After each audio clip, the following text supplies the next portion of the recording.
কি জিনিস। তো আজকে আমরা দেখবো যে ডেপ্রিসিয়েশনের যে তিনটা মেথড আছে, কিভাবে ডেপ্রিসিয়েশন ক্যালকুলেশন করা যায় তিনটা মেথডের মাধ্যমে।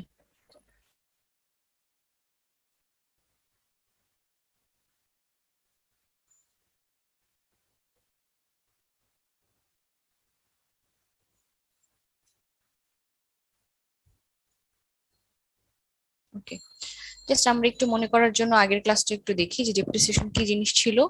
The decrease in the value of power plant equipment and building due to constant use is known as depreciation. তার মানে কনস্ট্যান্ট একটা জিনিস ইউজ করার কারণে, বা পাওয়ার প্ল্যান্টের কথা যদি বলি, যে কনস্ট্যান্ট পাওয়ার প্ল্যান্টের ইকুইপমেন্ট বিল্ডিং ইউজ করার কারণে আস্তে আস্তে তার ভ্যালুটা কমতে থাকে। তার এই যে ভ্যালুটা কমা বা ডিক্রিজ ভ্যালু, সেটাকে বলা হচ্ছে ডেপ্রিসিয়েশন। তো আমরা ওই গতদিন একটা এক্সাম্পল দিয়ে দেখেছিলাম যে আমি একটা সাইকেল কিনেছি 10,000 টাকা দিয়ে। 5 বছর পর আমার সাইকেলটার দাম হয়ে গেল 1,000 টাকা। তার মানে আমার এখানে কতটুকু ভ্যালু ডিক্রিজ হচ্ছে? 9,000। 9,000 টাকা। তার মানে এই 9,000 টাকাটা হচ্ছে আমার ডিপ্রিসিয়েশন। তো আমি যদি 5 বছর পরে আবার আরেকটা নতুন সাইকেল কিনতে চাই, বা আবার এই সাইকেলটা বাদ দিয়ে আরেকটা নতুন সাইকেল রিপ্লেস করতে চাই, তখন আমার হাতে এই 9,000 টাকা থাকতে হবে, যেটাকে বলা হচ্ছে ডিপ্রিসিয়েশন চার্জ। তো এই ডেপ্রিসিয়েশন চার্জটা অবশ্যই আমি বলেছিলাম যে আমাদের যখন cost of per unit cost যখন ক্যালকুলেশন করা হবে, তখন এই ডেপ্রিসিয়েশন চার্জটা আসলে ইনক্লুড করা হবে। সো এখন পার ইউনিট কস্টে ডেপ্রিসিয়েশন চার্জটা আমরা কিভাবে ইনক্লুড করতে পারি, সেটার জন্য এখানে তিনটা মেথডের কথা বলা আছে, যে তিনটা মেথড আমরা ইউজ করে পার ইউনিট কস্টে আমরা ডেপ্রিসিয়েশন চার্জটা অ্যাড করতে পারি, বা এই ডেপ্রিসিয়েশন চার্জটা আমরা 5 বছর পরে যাতে আমার হাতে থাকে সেটা আমরা ক্যালকুলেশন করতে পারি এই তিনটা মেথডের মাধ্যমে। একটা হচ্ছে স্ট্রেট লাইন মেথড, একটা হচ্ছে ডিমিনিশিং ভ্যালু মেথড, আর একটা হচ্ছে সিঙ্কিং ফান্ড মেথড। তো এই যে আমরা ডেপ্রিসিয়েশন চার্জটা বের করলাম, এটা আসলে আমরা কিভাবে বের করেছি? আপনি যে 9,000 টাকা বললেন, ম্যাম, যত টাকা ভ্যালু ছিল তার থেকে বর্তমানে যত আছে সেটাকে বাদ দিয়ে বিয়োগ সেটাকে করতে বাদ হবে। দিলাম। তার মানে আমাদের যে ক্যাপিটাল কস্টটা ছিল বা যেটা আমি ইনভেস্ট করেছি, সেই ইনভেস্ট থেকে 5 বছর পরে আমার হাতে যে টাকাটা আছে সেটা মাইনাস করেছি। মাইনাস করার পরে আমি যে টাকাটা পেয়েছি সেটাই হচ্ছে আমার ডেপ্রিসিয়েশন চার্জ। ঠিক আছে। আচ্ছা, তো আমরা প্রথমেই দেখব স্ট্রেট লাইন মেথডের মাধ্যমে কিভাবে ডেপ্রিসিয়েশন চার্জটা বের করা যায়, বা কস্ট অফ ইউনিটে কিভাবে ইনক্লুড করা যায়, পার কস্ট ইউনিটে কিভাবে ইনক্লুড করা যায়।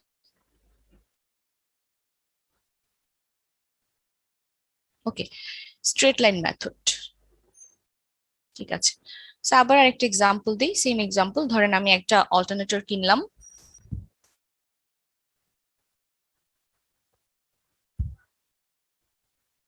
সে অল্টারনেটরের দাম ধরেন 1,00,000 টাকা। তো সেই অল্টারনেটরটা আমি ইউজ করলাম, বা আমার পাওয়ার প্ল্যান্ট ইউজ করা হলো 20 বছর।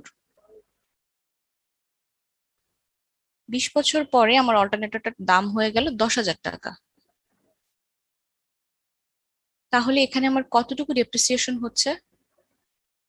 90,000।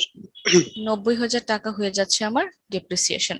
তার মানে আফটার 20 ইয়ার্স আমার হাতে এই 90,000 টাকা থাকতে হবে। যদি না থাকে, তাহলে আমি নতুন আরেকটা অল্টারনেটর কিনতে পারবো না। তার মানে আমাকে এমন ভাবে ক্যালকুলেশন করতে হবে যাতে 20 বছর পরে আমার টোটাল অ্যামাউন্টটা আমার হাতে থাকে। তো সেই ক্যালকুলেশনটা আমরা কিভাবে করতে পারি? স্ট্রেট লাইন মেথড অনুযায়ী সেই ক্যালকুলেশনটা হচ্ছে, এখানে দেখেন আমরা বের করেছি যে 20 বছর পর আমার কাছে এত টাকা থাকতে হবে। তার মানে 20 বছরে আমার ডেপ্রিসিয়েশন কত হচ্ছে? 90,000 টাকা, জি তাই ম্যাম। না? তো আমরা লিখতে পারি, যদি এভাবে লিখি ঐকিক নিয়মে, যে 20 ইয়ার্সে ডেপ্রিসিয়েশন হচ্ছে 90,000 টাকা। তাহলে 1 বছরে ডেপ্রিসিয়েশন চার্জ কতটুকু হবে? 90,000 দিয়ে ডিভাইড করতে হবে। 90,000 ডিভাইডেড বাই 20, তাহলে কত হচ্ছে?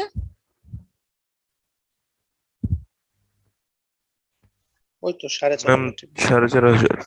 4,500 টাকা। তার মানে পার ইয়ারে আমার অল্টারনেটর থেকে এত টাকা বা এত টাকার ভ্যালু ডিক্রিজ হয়ে যাচ্ছে প্রতি বছর। তার মানে প্রতি বছরে আমার ডিপ্রিসিয়েশন হচ্ছে 4,500 টাকা। তার মানে অবশ্যই আমাকে আসলে প্রতি বছর এই 4,500 টাকা জমা রাখতে হবে। মানে 1 বছর পর আমার কাছে 4,500 টাকা থাকতে হবে, 2 বছর পর আরো 4,500 টাকা, 3 বছর পর আরো 4,500 টাকা, এভাবে করে 20 বছর পরে আমার কাছে টোটাল 90,000 টাকা জমা হবে। তার মানে আমরা দেখলাম যে এই স্ট্রেট লাইন মেথডের মধ্যে আসলে তারা যেটা বলছে, আমার যে টোটাল 20 বছর পরে যে ডেপ্রিসিয়েশনটা হচ্ছে, সেই ডেপ্রিসিয়েশনকে আমার টোটাল যে ইয়ার, সেই ইয়ার দিয়ে ভাগ করে আমার 1 বছরে কতটুকু ডেপ্রিসিয়েশন হচ্ছে সেটা বের করা হচ্ছে। তার মানে স্ট্রেট লাইন মেথডের মাধ্যমে আমাকে প্রতি বছর একটা ইকুয়াল অ্যামাউন্ট জমা রাখতে হয়। এটাই হচ্ছে স্ট্রেট লাইন মেথড। ম্যাম আবার এই বলছি, অ্যামাউন্টটা যে ম্যাম জমা রাখতেছি, এটা কি ম্যাম মানে অল্টারনেটিভটা ইউজ করে আমি যে লাভ পাবো সেটার কথা বুঝাইতেছে? অল্টারনেটর ইউজ করে যে লাভ পাবো সেটার কথা, মানে আপনি যে অল্টারনেটর ইউজ করে যে ইলেকট্রিসিটি জেনারেট করছেন, জি সেখান থেকে আপনি কনজিউমারকে যে ইলেকট্রিসিটি দিচ্ছেন, জি তখন কনজিউমারের কাছ থেকে যে টাকাটা নিবেন, সেই টাকার মধ্যে এই টাকাটা আপনাকে ইনক্লুড করতে হবে। জি ম্যাম, বুঝতে পারছি। তার মানে প্রতি বছর আপনাকে 4,500 টাকা কস্ট পার ইউনিটে ইনক্লুড করতে হবে এই 20 বছর পরে 90,000 টাকা হাতে পাওয়ার জন্য। তো এটাই হচ্ছে স্ট্রেট লাইন মেথড। যে স্ট্রেট লাইন মেথডে আমি যে যত বছরের জন্য ক্যালকুলেশন করব, ঠিক সেই বছরে প্রত্যেক ইয়ারে ইকুয়াল পরিমাণ টাকা আমাকে কস্ট পার ইউনিটে ইনক্লুড করতে হবে। সো প্রথম বছরে 4,500 টাকা, সেকেন্ড ইয়ারে আরো 4,500 টাকা, এরকম থার্ড ইয়ারে আরো 4,500 টাকা, এরকম 20 ইয়ারে যখন আমার এই 4,500 টাকা একসাথে যোগ করব, যাতে টোটাল অ্যামাউন্টটা আমার 90,000 টাকা হয়। ঠিক আছে? জি ম্যাম। ওকে, তাহলে এটাই আসলে একটু বইয়ের ভাষায় লেখা হয়েছে, এই জিনিসটাই বইয়ের ভাষায় লেখা হয়েছে। কিভাবে লিখেছে?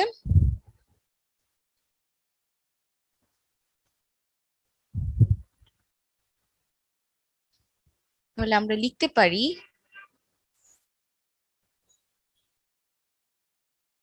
অ্যানুয়াল ডিপ্রিসিয়েশন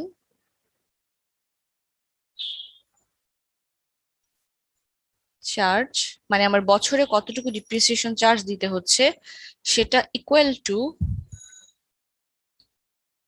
আমার কত ছিল, 90 ডিভাইডেড বাই 90,000 টাকা ডিভাইডেড বাই 20, এটা ছিল তাই না 1 বছরের জন্য চার্জটা। জি ম্যাম।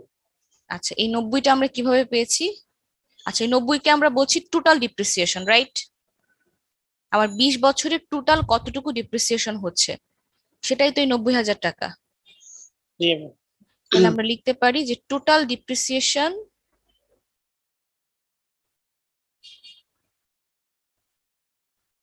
ডিভাইডেড বাই এই 20টা কি, কত কত বছর ব্যবহার করা হয়েছে? কত বছর ব্যবহার করা হয়েছে, সেটাকে বলা হচ্ছে ইউজফুল লাইফ। তার মানে total depreciation divided by useful life, right? So এই টোটাল ডিপ্রিসিয়েশনটা আমরা কিভাবে পেলাম? ম্যাম যত ইনিশিয়াল কস্ট ভ্যালু থেকে ছিল। হচ্ছে ইনিশিয়াল কস্ট ছিল আমার 1,00,000 টাকা, সেখান থেকে যে টাকাটা আমার কাছে রয়ে গেছে সেটাকে আমরা বাদ দিলাম, তাই না? সেটাই হচ্ছে আমার টোটাল ডিপ্রিসিয়েশন ডিভাইডেড বাই 20। এখানে যে টোটাল টাকাটা যেটা আমি ইনভেস্ট করলাম, সেই টাকাটাকে আসলে বলা হয় পি, পি দিয়ে ডিফাইন করা হয়। টোটাল যে টাকাটা আমি ইনভেস্ট করলাম, এখানে দেখেন লেখা আছে টোটাল যে টাকাটা আমি ইনভেস্ট করলাম সেটা হচ্ছে ইনিশিয়াল কস্ট অফ ইকুইপমেন্ট, যেটাকে ডিফাইন করা হয় পি দিয়ে। এন হচ্ছে ইউজফুল লাইফ, যেটা আমাদের জন্য হচ্ছে 20, তার মানে পি, এটা হচ্ছে 20। আর এস কে বলা হয় স্ক্র্যাপ ভ্যালু বা সেলভেজ ভ্যালু, যেটা 20 বছর পরে আপনার কাছে থেকে যাবে, সেটাকে বলা হয় এস। তার মানে আমার টোটাল ছিল 1,00,000 টাকা, 20 বছর পরে আমার কাছে যেটা থেকে গেছে সেটা হচ্ছে 10,000 টাকা, যেটা হচ্ছে সেলভেজ ভ্যালু। আর আমি যে বছরটা ইউজ করলাম বা যে বছরটা অল্টারনেটর ইউজ করা হলো, সেটা হচ্ছে এন, ইউজফুল লাইফ। তার মানে আমাকে যদি annual depreciation charge straight line মেথডের মাধ্যমে বের করতে বলা হয়, তাহলে সূত্রটা হচ্ছে এটা, P minus S divided by N.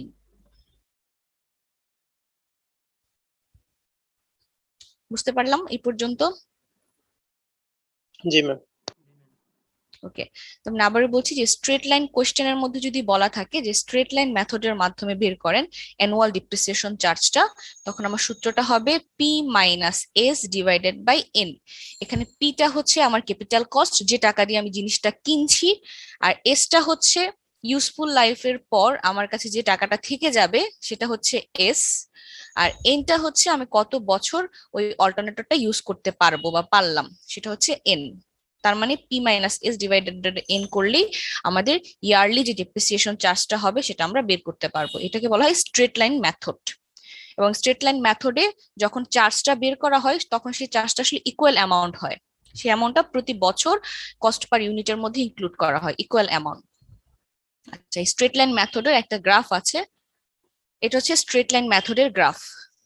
তো এই গ্রাফে এক্স এক্সিসে হচ্ছে ইয়ার, মানে আমি কত বছর ইউজ করতে পারবো, এক্স এক্সিস হচ্ছে ইয়ার বা এখানে এজ বলা আছে। ওয়াই এক্সিসে হচ্ছে ভ্যালু, ভ্যালু বলতে গেলে আমি কত টাকা দিয়ে জিনিসটা কিনছি। তো এক্স এক্সিসে ইয়ার, তাহলে আমি ধরে নিলাম 1 2 3 4 5 6 এরকম আস্তে আস্তে ইয়ারটা বাড়ছে। জিরো থেকে আমার ধরেন পি, পি হচ্ছে আমার ক্যাপিটাল কস্ট, এত টাকা দিয়ে আমি কিনলাম, 1 লাখ টাকা দিয়ে কিনলাম, এটা হচ্ছে আমার ক্যাপিটাল কস্ট। আমার বছর যত বাড়বে আমার কি এই ইকুইপমেন্টের ভ্যালুটা আস্তে আস্তে কমতে থাকবে না? জি ম্যাম। আমার বছর বাড়তেছে, আমার কিন্তু ইকুইপমেন্টের ভ্যালুটা আস্তে আস্তে কমে যাচ্ছে, রাইট? তার মানে তার ডিপ্রিসিয়েশন হচ্ছে, তার ভ্যালুটা আস্তে আস্তে ডিক্রিজ হচ্ছে, তার মানে তার কিন্তু আস্তে আস্তে ডিপ্রিসিয়েশনটা হচ্ছে। তো কমতে কমতে কমতে কমতে একটা পর্যায়ে গিয়ে যখন অল্টারনেটরটা আর কাজ করবে না, একটা পর্যায়ে গিয়ে যে আমি এই অল্টারনেটরটা ইউজ করতে পারছি না, আমার অল্টারনেটরটা আর কাজে লাগছে না, ওই অল্টারনেটরে যত পার্টস টার্স আছে আমাকে আসলে কোনো ওই যে ভাঙাড়ির দোকানে বিক্রি করে দিতে হচ্ছে। তো বিক্রি করে দেওয়ার পরে আমার কাছে 10,000 টাকা আছে। তো এই 10,000 টাকার পয়েন্টটা হচ্ছে আসলে এই পয়েন্টটা, যে আমার ইকুইপমেন্টের ভ্যালু কমতে কমতে একটা সময় গিয়ে আমি আর ইকুইপমেন্টটা দিয়ে কোনো কাজ করতে পারছি না, সেজন্য আমাকে কোনো একটা দোকানে পার্টস গুলা বিক্রি করে দিতে হচ্ছে। বিক্রি করার পরে আমার কাছে যে টাকাটা থাকছে সেটা হচ্ছে এই 10,000 টাকা। সেই 10,000 টাকা কি ছিল? আমার স্ক্র্যাপ ভ্যালু, রাইট? জি ম্যাম। তার মানে এখানে যে ভ্যালুটা আমরা পাবো, এই ভ্যালুটা তাহলে কি ভ্যালু হবে? ম্যাম স্ক্র্যাপ ভ্যালুই তো হবে। এই ভ্যালুটা হবে আসলে স্ক্র্যাপ ভ্যালু। তার মানে আমার কাছে এখন 10,000 টাকা আছে, so এই ভ্যালুটা হচ্ছে স্ক্র্যাপ ভ্যালু। আর এই যে আস্তে আস্তে আস্তে ডিক্রিজ হচ্ছে, এই ভ্যালুটুকু কিসের ভ্যালু হবে? Depreciation value. টোটাল ডিপ্রিসিয়েশনের ভ্যালু। তার মানে এইটুকু হচ্ছে আমার টোটাল ডিপ্রিসিয়েশন এই পর্যন্ত, আর এটা হচ্ছে স্ক্র্যাপ ভ্যালু। ঠিক আছে, সো এইটাই হচ্ছে স্ট্রেট লাইন মেথডের গ্রাফ।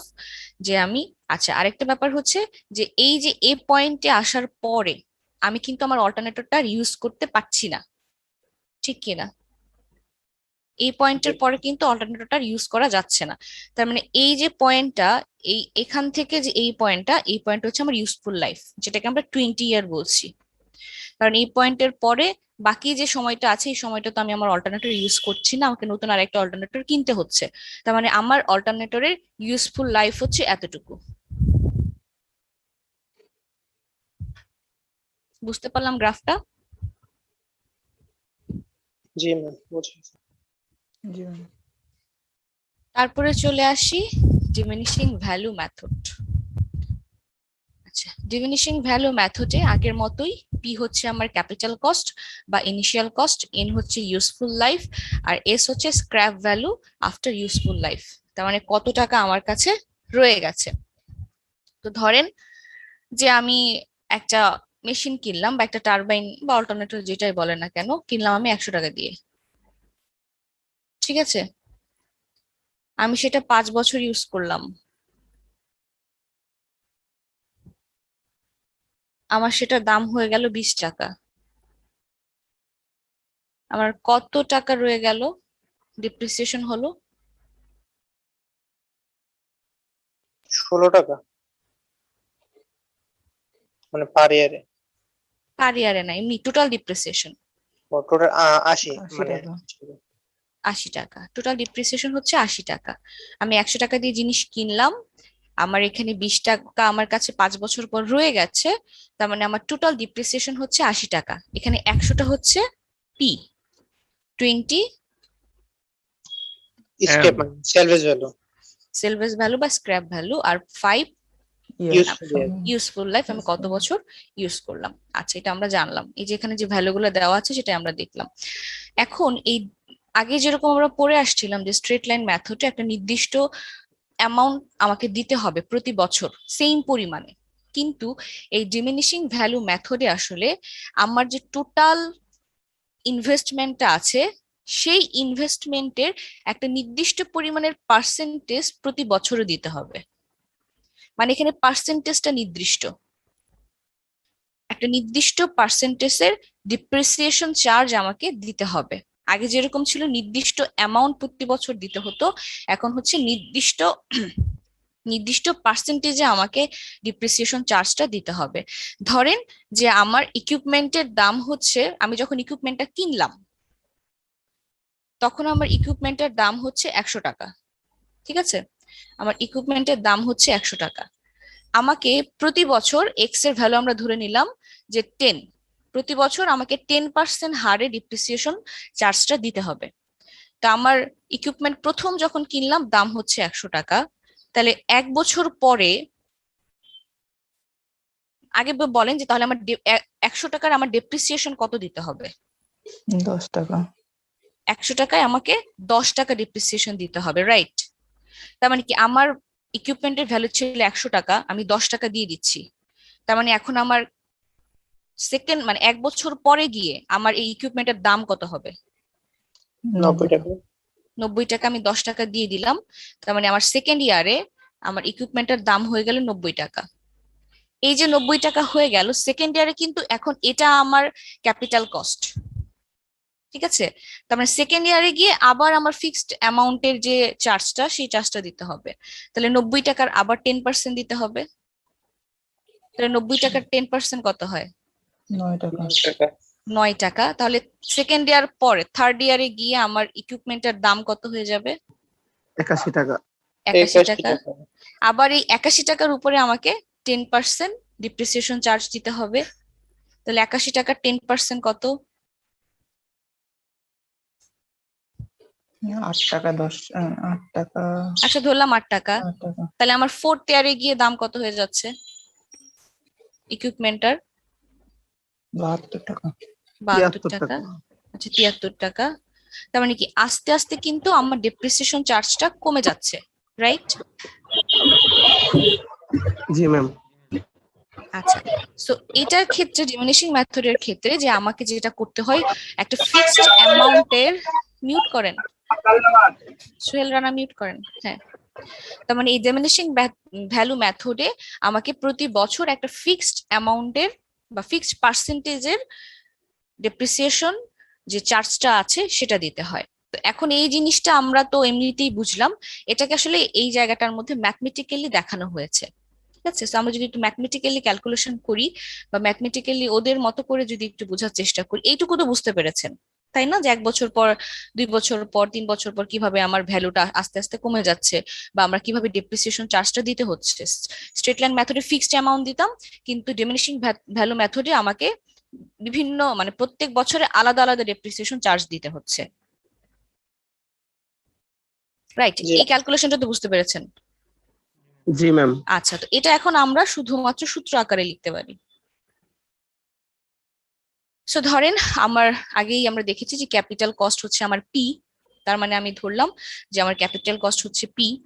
তো 1 বছর পর, এটা হচ্ছে আমার প্রথম বছর যখন আমি কিনলাম, তখন আমার এই ইকুইপমেন্টের ভ্যালু হচ্ছে পি। আফটার 1 ইয়ার, 1 বছর পর আমার কস্টটা কত হবে ইকুইপমেন্টের?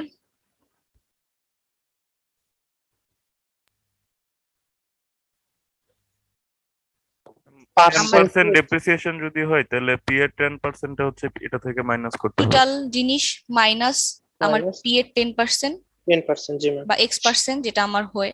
তাহলে এটা এখান থেকে যদি আমরা পি কমন নিই তাহলে কি থাকবে? 1 মাইনাস এক্স, রাইট? এটা হচ্ছে 1 বছরে আমার ইকুইপমেন্টের দাম। 1 বছর পর যদি আমি সেকেন্ড বছরে চলে যাই, যে সেকেন্ড ইয়ারে আমার ইকুইপমেন্টের দাম কত হবে? আমার এই যে টাকাটা ছিল এটার আবার x% না? জি ম্যাম। জি ম্যাম। তাহলে এটা আমরা লিখি P minus P X minus এটার x%, তাহলে P minus P X into X. এটাকে যদি আমরা এখন একটু সিম্পলিফাই করি কি আসে? P minus P X minus P plus, sorry, P X P হবে। X X square, square P common নিলে X square X minus 2x plus 1, তাহলে আমরা লিখতে পারি পি 1 মাইনাস এক্স স্কোয়ার। তার মানে আমার সেকেন্ড ইয়ার পর ইকুইপমেন্টের দামটা দাঁড়াই হচ্ছে এটা, right? G ma'am.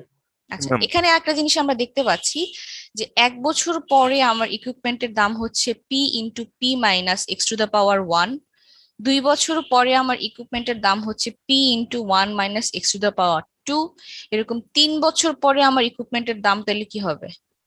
x one to the minus power x 3 to the power 3। X to the পাওয়ার 3। এরকম ভাবে আফটার এন ইয়ার পরে তাহলে আমার ইকুইপমেন্টের দামটা কত হবে? to the power n হবে। P into P into 1 minus X to the power N. N বছর পরে আমার ইকুইপমেন্টের দামটা দাঁড়াবে এত, রাইট? জি আচ্ছা, ম্যাম। এই ভ্যালুটাকে আমরা কি ভ্যালু বলতে পারি বলেন তো? এন বছর পরে আমার ইকুইপমেন্টের দাম হচ্ছে এত, এটাকে আমরা কি ভ্যালু বলতে পারি? Salvage value. Salvage value, exactly. তার মানে এই ভ্যালুটা হচ্ছে আমার সেল বেস ভ্যালু। কারণ ওই যে আমরা যদি আবার আগের এক্সাম্পলে যাই, যারা বুঝতে পারে নাই, যে 100 টাকা দিলাম, 5 বছর ইউজ করার পরে বা 20 বছর ইউজ করার পরে আমার কাছে 20 টাকা আছে, তার মানে এই 20 টাকাটা কি ছিল? Salvage value. সেম ভাবে এন ইয়ার পরে আমার ইকুইপমেন্টের দাম হয়েছে এত টাকা, এটা আমার কাছে রয়ে গেছে, মানে যে জিনিসটা অবশিষ্ট আমার কাছে রয়ে গেছে সেটা হচ্ছে স্ক্র্যাপ বা সেলভেজ ভ্যালু, রাইট? তাহলে আমরা লিখতে পারি না এটা যে S is equal two P into 1 minus X to the power N? এই জিনিসটা জি লেখা ম্যাম। যায় না? জি ম্যাম। আচ্ছা, এই জিনিসটা আমরা লিখতে পারি। তাহলে পরের পেজে আমরা লিখি S into S is equal two P into 1 minus X to the power N. So আসলে এই ক্যালকুলেশনটার উদ্দেশ্য হচ্ছে এক্স এর ভ্যালুটা বের করা, কারণ আমরা তো এখানে এক্স এর ভ্যালু জাস্ট ধরে নিয়েছি, যে আমরা ধরে নিলাম আমার প্রতি বছর X% হারে ইন্টারেস্ট দিতে হবে, ঠিক আছে? কিন্তু এক্স এর ভ্যালুটা তো আমি জানি না, তো এখানে আসলে এক্স এর ভ্যালুটা ক্যালকুলেশন করতে হবে, সেজন্য আমরা এক্স এর একটা ইকুয়েশন দাঁড় করাবো। তাহলে এখান থেকে যদি আমরা এক্স এর ভ্যালু বের করি তাহলে কত আসবে বলেন?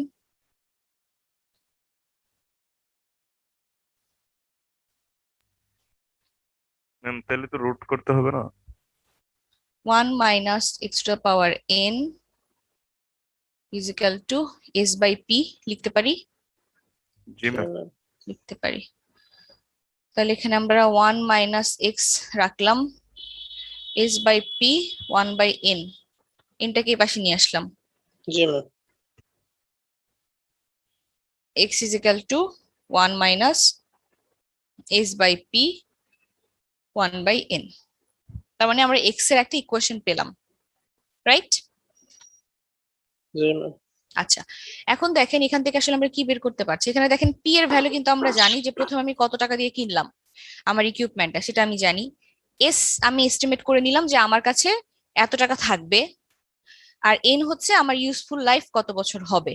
আমি যখন ক্যালকুলেশন করব যে আমার ইকুইপমেন্টটা আমি 100 টাকা দিয়ে কিনলাম, আমি ধরলাম যে 20 বছর পরে আমার ইকুইপমেন্ট আর কাজ করবে না, দেন আমার কাছে 20 টাকা থাকবে, ঠিক আছে? সো এই হারে এইভাবে যদি আমি চিন্তা করি তাহলে আমার কত পার্সেন্ট হারে কি বলে ডেপ্রিসিয়েশন চার্জটা নিলে 20 বছর পরে আমার কাছে 80 টাকা থাকবে। তো এখানে যদি আমি ভ্যালু গুলা বসাই তাহলে আমি এক্স এর ভ্যালু পাবো না? জি ম্যাম। তার মানে এক্স এর ভ্যালু যত হবে আমাকে এই 80 টাকা পাওয়ার জন্য প্রতি বছর এই হারে আসলে ইন্টারেস্টটা নিতে হবে, বা এই হারে ডিপ্রিসিয়েশন চার্জটা আমাকে নিতে হবে, ঠিক আছে? জি ম্যাম। ক্লিয়ার এটা?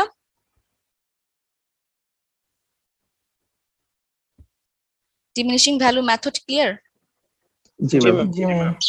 ওকে, তো এখানেও এরকম একটা গ্রাফ দেওয়া আছে, আগের মতো সেম গ্রাফ। এখানে একটু গ্রাফটা কার্ভ হয়ে আসছে, কারণ এখানে আসলে যে ডিপ্রিসিয়েশনটা হয় সেই ডিপ্রিসিয়েশনটা আসলে স্ট্রেট লাইন মেথডে যেরকম প্রতি বছর ফিক্সড অ্যামাউন্ট হতো, এখানে প্রতি বছর ফিক্সড অ্যামাউন্ট হয় না, সেজন্য ডিপ্রিসিয়েশন চার্জের এই যে গ্রাফটা এটা একটু বাঁকা হয়েছে, কিন্তু এমনিতেই কনসেপ্টটা সেম। সেটা হচ্ছে এ পয়েন্টে আস্তে আস্তে আমার ইয়ার বাড়বে, ডিপ্রিসিয়েশনটা আস্তে আস্তে কমতে থাকবে, এবং একটা সময় গিয়ে আমার মেশিনের মধ্যে আর কোনো কাজ করার কোনো এবিলিটি থাকবে না, তার এফিসিয়েন্সি 0 হয়ে যাবে। তখন আমাকে এই মেশিনটা বিক্রি করে দিয়ে যে টাকাটা থাকবে সেটা হচ্ছে স্ক্র্যাপ ভ্যালু। আর এখানে যে ভ্যালুটা আস্তে আস্তে কমে যাচ্ছে, সেটা হচ্ছে আমার টোটাল ডিপ্রিসিয়েশন। এবং যত বছর আমি ইউজ করলাম সেটা হচ্ছে আমার ইউজফুল লাইফ। একই জিনিস, শুধুমাত্র স্ট্রেট লাইন মেথডের ক্ষেত্রে এটা সরাসরি একদম সোজা স্ট্রেট লাইন হয়, আর এটা হচ্ছে আস্তে আস্তে আমার ডিপ্রিসিয়েশন চার্জটা কমতে থাকে। ঠিক আছে, সেজন্য এটা আস্তে আস্তে একটু বাঁকা হয়ে যায়। তবে এই ডিমিনিশিং ভ্যালু মেথডের একটা ডিসঅ্যাডভান্টেজ আছে, সেটা হচ্ছে যখন একটা ইকুইপমেন্ট কিনা হয়, 100 টাকা দিয়ে আমি যখন ইকুইপমেন্টটা কিনলাম, তখন কিন্তু এটার ইফিসিয়েন্সি অনেক ভালো থাকে, তাই না? যখন একটা জিনিস প্রথমে কিনা হয় তখন তার ইফিসিয়েন্সি ভালো থাকে। তো যখন ইফিসিয়েন্সি ভালো থাকছে সেই অবস্থায় আমরা ডেপ্রিসিয়েশন চার্জটা বেশি নিচ্ছি। কিন্তু আস্তে আস্তে যখন ইকুইপমেন্টটা আমি ব্যবহার করছি 5 বছর পরে কিন্তু আমার সেম ইফিসিয়েন্সি থাকে না, আস্তে আস্তে মেশিনটার ইফিসিয়েন্সি কমে যায়, এবং তার মধ্যে কিন্তু অনেক মেনটেনেন্স চার্জ বা অপারেটিং কস্ট, অনেক কস্ট অ্যাড হয়। কিন্তু আমরা আস্তে আস্তে বছর যত বাড়ে ডিপ্রিসিয়েশনের চার্জটাও কিন্তু আস্তে আস্তে তত কম নেওয়া হয়। তো এটা হচ্ছে আসলে একটা ডিসঅ্যাডভান্টেজ এই ডিমিনিশিং ভ্যালু মেথডের মধ্যে, মানে অনেকেই ধরে নেয় যে এটা একটা ডিসঅ্যাডভান্টেজ। আমার কথাটা কি বুঝতে পেরেছি? জি ম্যাম। জি ম্যাম, ওকে, পার্সেন্টেজটা তো ফিক্স থাকতেছে, এই জন্য এই অবস্থা। পার সেমিস্টার পার, পার্সেন্টেজটা তো ফিক্স হ্যাঁ থাকতেছে। পার্সেন্টেজটা ফিক্সড থাকছে, এবং যেটা কমে যাচ্ছে সেটার উপর পার্সেন্টেজ হচ্ছে। জি ম্যাম। কিন্তু আস্তে আস্তে যখন জিনিসটা ইউজ করা হয় তখন কিন্তু তার জন্য খরচটা বেশি হয়। কারণ প্রথম যখন আমরা কিনি তখন তার ইফিসিয়েন্সি খুব ভালো থাকে, মেশিনটা খুব ভালো কাজ করে, কিন্তু বছর যত যায় এই মেশিনটা ইফিসিয়েন্সি কমে যায়, প্লাস তার হচ্ছে মেনটেনেন্স কস্ট অ্যাড হয়। তখন আসলে ডিপ্রিসিয়েশন চার্জটা বেশি নেওয়ারই কথা ছিল, কিন্তু আলটিমেটলি তখন ডিপ্রিসিয়েশন চার্জটা আসলে কম নেওয়া হচ্ছে। সেজন্য অনেকে এটাকে বলে যে এটা একটা ডিসঅ্যাডভান্টেজ। আচ্ছা, লাস্ট যেটা সেটা হচ্ছে সিঙ্কিং ফান্ড মেথড। তো এখানেও সেম ভাবে PNS, এই তিনটা টার্ম আমি জানি, initial cost, useful life, scrap value, এই তিনটা আমি জানি। আচ্ছা, এখানে এক্সট্রা আরেকটা টার্ম আসছে, বা এক্সট্রা আরেকটা কি বলে টার্মই বলা যায়, সেটা হচ্ছে ইন্টারেস্ট রেট। আরটাকে বলা হচ্ছে ইন্টারেস্ট রেট। সো এটা নাম থেকেই বোঝা যাচ্ছে সিঙ্কিং ফান্ড মেথড, এখানে একটা ফান্ডের ব্যাপার আসছে, এই জন্য এটাকে সিঙ্কিং ফান্ড মেথড বলা হয়। ওকে, সো আবার আরেকটা ওই সেম এক্সাম্পলটা দিই। 100 টাকা দিয়ে কিনলাম, 5 বছর ইউজ করলাম, 5 বছর পরে সেটা দাম হয়ে গেল 20 টাকা। তাহলে আমার টোটাল ডিপ্রিসিয়েশন কত হলো? 80 টাকা। সেটা 80 টাকা। তো 5 বছর পরে আমি যদি নতুন আরেকটা অল্টারনেটর কিনতে চাই, তাহলে আমার আসলে কত টাকা লাগবে? 80 টাকা। জি ম্যাম। জি ম্যাম, 20 টাকা তো আমার কাছে আছেই। 20 টাকা আছে আর 80 টাকা আছে। আছেই, তার মানে 5 বছর পরে যদি আরেকটা কিনতে চাই, তার মানে আমার হাতে এই 80 টাকা থাকতে হবে। তো এই 80 টাকাকে আমরা বলতে পারি না যে রিপ্লেসমেন্ট কস্ট, নতুন আরেকটা জিনিস কেনার জন্য বা নতুন একটা জিনিস রিপ্লেস করার জন্য আমার হাতে এই টাকাটা থাকতে হবে, তাহলে এটাকে আমরা বলতে পারি না যে রিপ্লেসমেন্ট কস্ট? জি ম্যাম। জি ম্যাম। বলতে পারি। তাহলে এটা আমরা কিভাবে বের করলাম 80 টাকা? ইনিশিয়াল থেকে ইউজ Initial হচ্ছে করতে P, হবে। ডেপ্রিসিয়েশন যেভাবে বের করি সেভাবেই তো করবো। P মাইনাস, বলেন Initial এটা, Yes. P minus S, P minus S, initial মানে scrap value. Initial minus scrap value. তার মানে এটা হচ্ছে আমার এই যে P মাইনাস S, এটাকে আমরা বলতে পারি না যে রিপ্লেসমেন্ট কস্ট? যে আমার জি নতুন ম্যাম। একটা ভ্যালুর জন্য, নতুন একটা অল্টারনেটরের জন্য আমার এই কস্টটা আমার হাতে থাকতে হবে। এখানে দেখেন এই জিনিসটাই বলা আছে যে cost of replacement P minus S। ঠিক আছে, এই টাকাটাকেই তারা যে টোটাল ডিপ্রিসিয়েশন যে চার্জ, সেটাকেই তারা বলছে কস্ট অফ রিপ্লেসমেন্ট। ঠিক আছে, আচ্ছা এই পর্যন্ত আমরা বুঝলাম। ওকে, সিঙ্কিং ফান্ড মেথডের মধ্যে আসলে যেটা করা হয়, একটা টোটাল অ্যামাউন্ট বা একটা নির্দিষ্ট পরিমাণে অ্যামাউন্ট ব্যাংকের মধ্যে জমা রাখা হয়, ব্যাংক বা বিভিন্ন যেখানেই বলা হয়, একটা অ্যামাউন্ট জমা রাখা হয় বা ফান্ড করে রাখা হয়। সো ধরে নিলাম যে আমি একটা অ্যামাউন্ট রাখলাম, সেটা হচ্ছে 100 টাকা। আবার আমি একটা অ্যামাউন্ট রাখলাম, সেটাকে 100 টাকা আমি বললাম, বা কিউ বলা যায় বইয়ের ভাষায়, সেটাকে বলা হয় কিউ। কিউ পরিমাণ একটা টাকা আমি একটা অ্যাকাউন্টে রেখে দিলাম, ব্যাংক অ্যাকাউন্টে। তো এই ব্যাংকটা আমাকে 5% হারে প্রতি বছর ইন্টারেস্ট দিচ্ছে। তাহলে 1 বছর পরে আমার এই টাকার পরিমাণটা কত দাঁড়াবে? 105। 105। এটা বুঝতে পারলাম সবাই? 2 বছর পরে আমার টাকার পরিমাণটা কত দাঁড়াবে? 110। 105-এর আবার 5%। ও তাহলে আর 115 কিছু বেশি হবে আর না। একটু বেশি হবে। প্রথমে ছিল হ্যাঁ, 100। তাহলে 10.5 হবে, তাহলে 120.5, কত হবে? 125.5। 125.5। আমি ক্যালকুলেশন করলাম না, 125.5। 3 বছর পর আমার ভ্যালুটা কত হবে? 3 বছর পর হবে হচ্ছে, এটার 5%। এটা কি এটার 5%? 5%। হ্যাঁ, আমাকে ব্যাংক প্রতি বছর 5% হারে ইন্টারেস্ট দিচ্ছে। আমি 100 টাকা রাখলাম ব্যাংকের মধ্যে। 1 বছর পরে আমার কত হবে? টোটাল অ্যামাউন্টটার 5% পাবো আমি। তাহলে তো ম্যাম 105। 105। সেকেন্ড ইয়ারে কি আমার এখন ক্যাপিটালটা হচ্ছে 105, সেটার আবার 5% পাবো তাহলে সেকেন্ড তোমার ইয়ারে। তাহলে 110 ম্যাম হবে 125 যাবে না, তাহলে হচ্ছে 110 10.5। 10.25 110.25।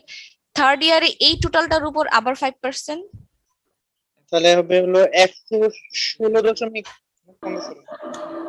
তার মানে কি আস্তে আস্তে আমার কিন্তু অ্যাকাউন্টের ভ্যালুটা বাড়ছে, রাইট? সো এটা যদি আমরা একটু ম্যাথমেটিক্যালি বলি, সরি, যে বইয়ের ভাষায় যদি বলি, এটা তো আমরা ম্যাথমেটিক্যালি এমনি বুঝলাম। সো বইয়ের ভাষায় ধরি যে আমি কিউ পরিমাণ টাকা জমা রাখলাম, 1 বছর পর আমার টাকার পরিমাণটা কি হবে? কিউ প্লাস কিউ আর,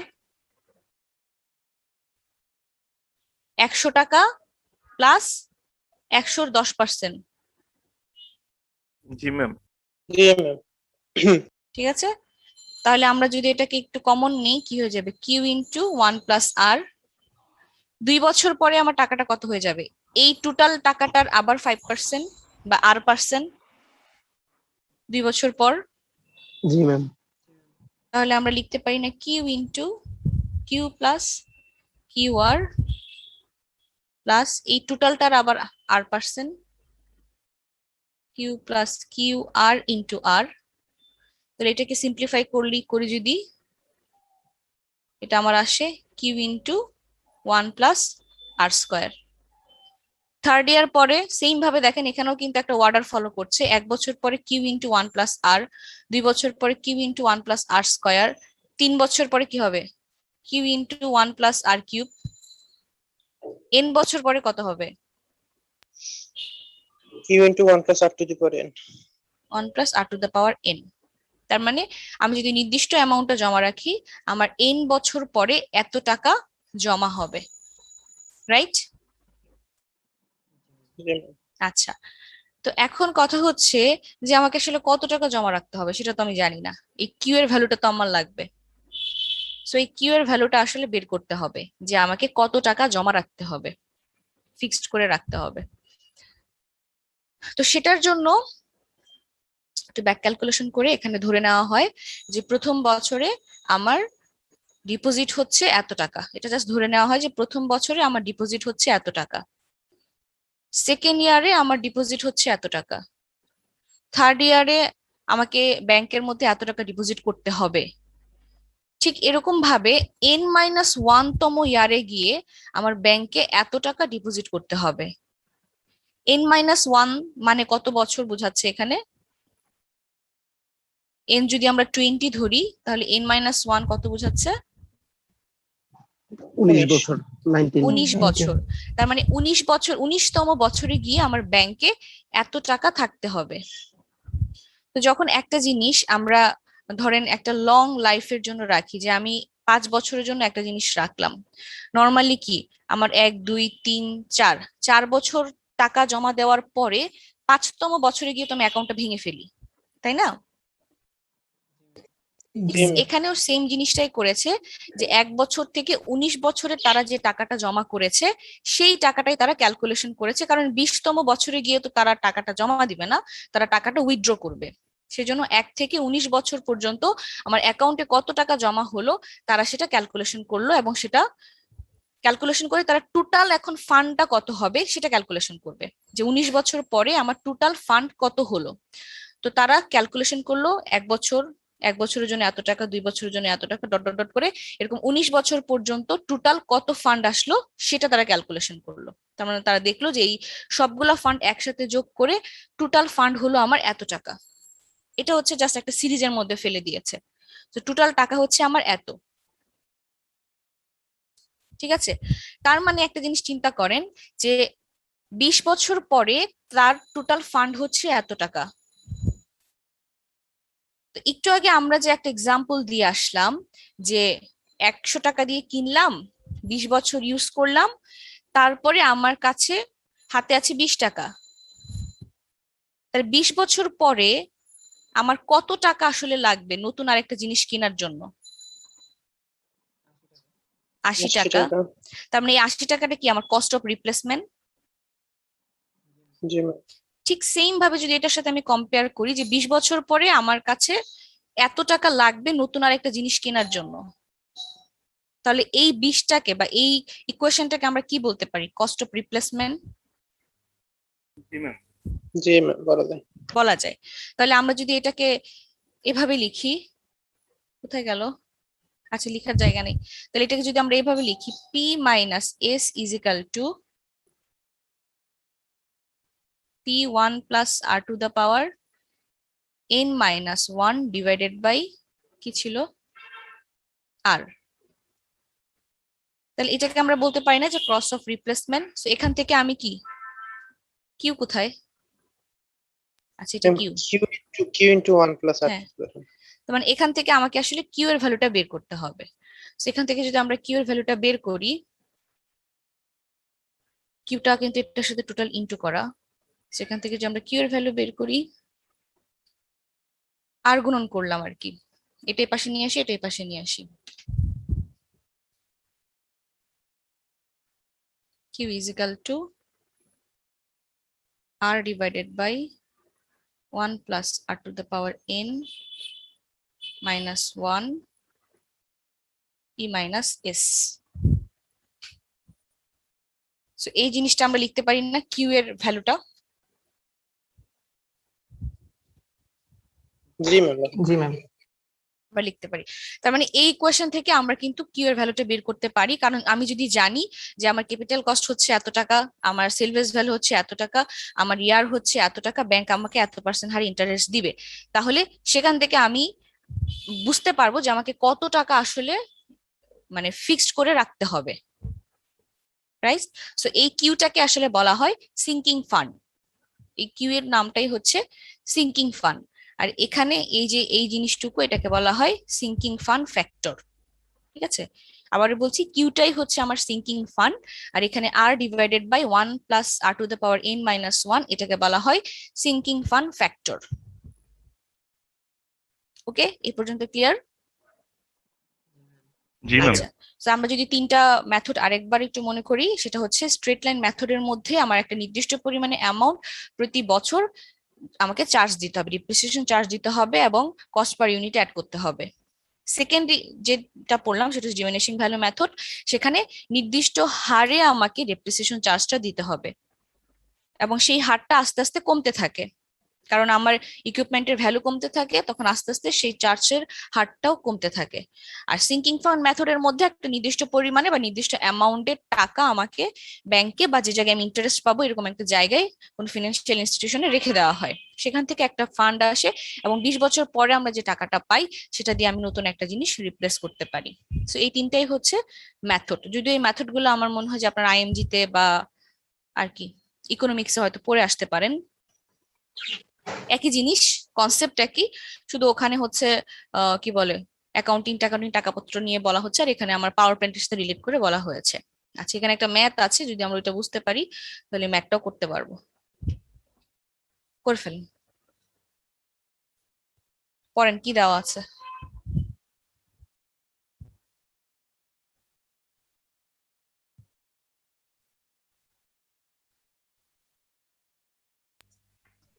ম্যাম 90,000 থেকে 10,000 বাদ দিয়ে 20 দিয়ে ভাগ করে দেবো, শেষ।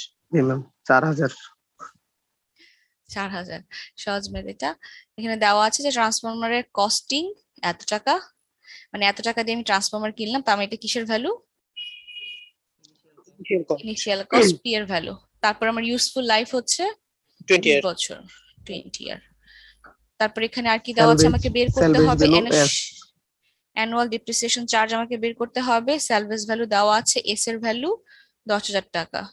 তাহলে আমার অ্যানুয়াল ডিপ্রিসিয়েশন চার্জ, যদি আমি এটা সংক্ষেপে এডি লিখি, সূত্রটা আমি জানি P minus S divided by N. 90 থেকে 10 বাদ দিলে 80,000 টাকা ডিভাইডেড বাই 20, তার মানে কত আসে? 4,000 টাকা।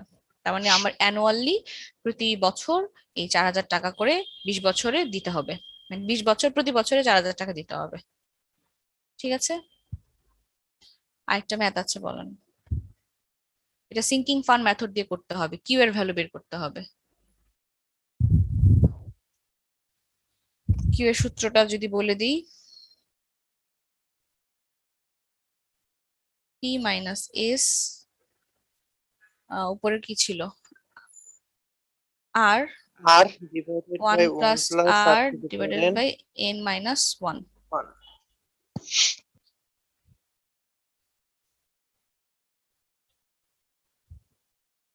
সব তো দেওয়াই আছে, শুধুমাত্র সূত্রে ফেলাই দিলে হয়ে যাবে।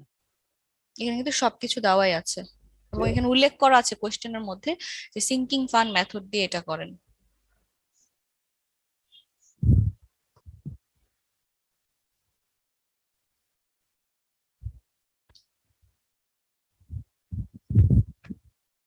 বলেন কিসের ভ্যালু দেওয়া আছে? পি ইকুয়াল টু কত? 2 লাখ। 2 লাখ টাকা। 2 লাখ টাকা। এন দেওয়া আছে 20 ইয়ার। 20 ইয়ার্স। সেলভেজ ভ্যালু দেওয়া আছে 10,000। 10,000 টাকা। আর কি লাগবে? আর লাগবে আর 8%। 8%, মানে হচ্ছে 0.08। 0.8। এখানে সবকিছুর ভ্যালু আছে, ক্যালকুলেটর বসালে আমি এখানে কিউ এর ভ্যালুটা পেয়ে যাব। কেউ আসছে কারো? বইয়ে হচ্ছে অ্যান্সার 4153, 4,153 টাকা। আপনাদের দেখেন কত আসে।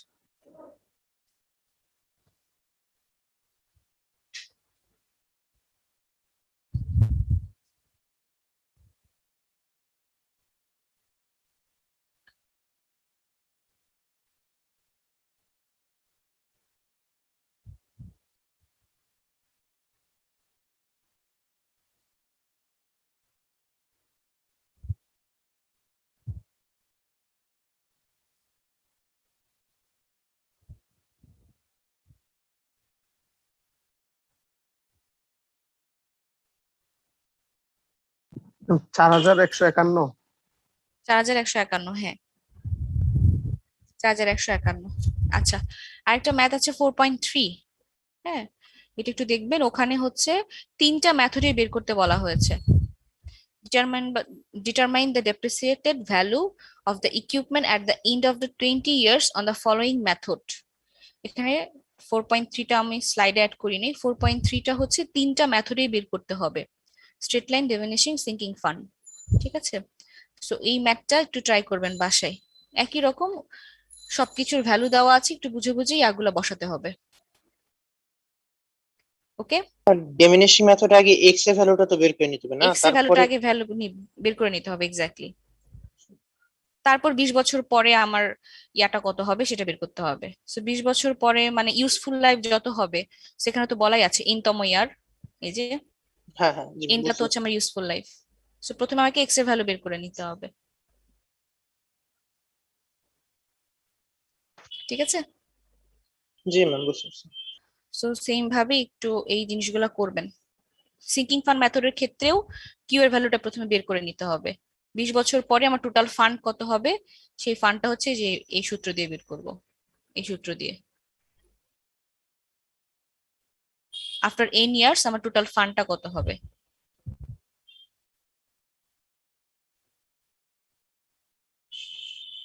ওকে, সো এই পরের ম্যাথটা একটু বাসায় ট্রাই করবেন, কারণ যেহেতু 3টা মেথড দিয়ে বলা আছে সেহেতু আশা করি করতে পারবেন। হ্যাঁ, এই এবং আপনাদের 4.2 তে অনেকটা, আমরা আসলে কিউ এর ভ্যালু বের করতেছিলাম, হ্যাঁ প্রথম কিউ এর ভ্যালু বের করছি। দেন কি আর কিছু বের করতে হবে না, শুধু কিউ এর ভ্যালু বের করলে হবে? কিওর ভ্যালু হচ্ছে আপনি কত টাকা ফিক্সড অ্যামাউন্ট রাখবেন, কিন্তু 20 বছর পরে আপনার কত টাকা আসলে ফান্ড থাকতে হবে, ডেপ্রিসিয়েশন চার্জ কত হবে 20 বছর পরে, সেটা তো আপনাকে ওই সূত্র দিয়ে বের করতে হবে। টোটাল ফান্ড, যে একটু আগে যে সূত্রটা দেখলাম, সেই টোটাল ফান্ড দিয়ে আপনাকে কি পরিমাণ ডেপ্রিসিয়েশন থাকবে আপনার কাছে সেই জিনিসটা বের করে নিতে হবে, কিন্তু সেটা বের করার জন্য আমার কিওর ভ্যালু লাগবে।